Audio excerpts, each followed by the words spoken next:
தித்திக்கும் திங்கள் அழகு தமிழ் கவிதை கழகத்தின் காலை வணக்கம் உங்கள் அனைவருக்கும்.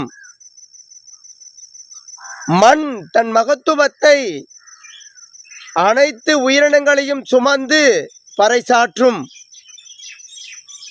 வானம் தன் மகத்துவத்தை கொட்டி தீர்க்கும் மழையால் பறைசாற்றும். அந்த நீர் தன் மகத்துவத்தை பசுமை புரட்சியால் பறைசாற்றும். அந்த பசுமை புரட்சிகள்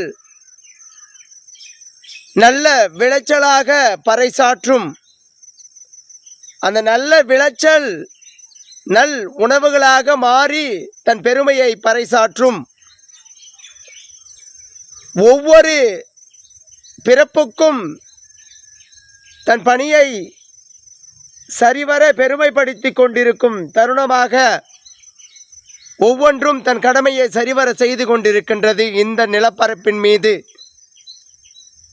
இயற்கையின் அழகை பூட்டி வைக்க முடியாது. செயற்கையாக ஒரு இயற்கையை உருவாக்கி அதில் உயிரினங்களை உருவாக்கிவிட முடியாது. இயற்கையும் வாழ்க்கையும் வேறல்ல, நாமே இயற்கைதான் என்ற நிலைப்பாட்டை நம் மனதுக்குள் உணர்நிலை செய்து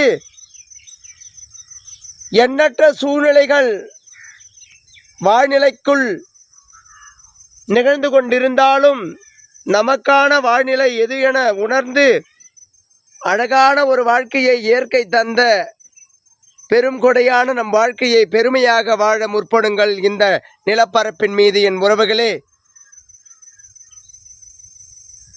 இயற்கை தன் பணிக்கு தன் பெருமைகளை அழகாக பருவத்திலே பறைசாற்றி கொண்டிருப்பதை போல் நம் பெருமையை வருங்காலம் நல் வரலாறாக பறைசாற்ற வேண்டுமென்றால் நாம் தான் நம்மை நல் நெறிகளோடும் நல் பழக்க வழக்கங்களோடும் வாழ்ந்த அடையாளத்தை விட்டு செல்ல வேண்டும்.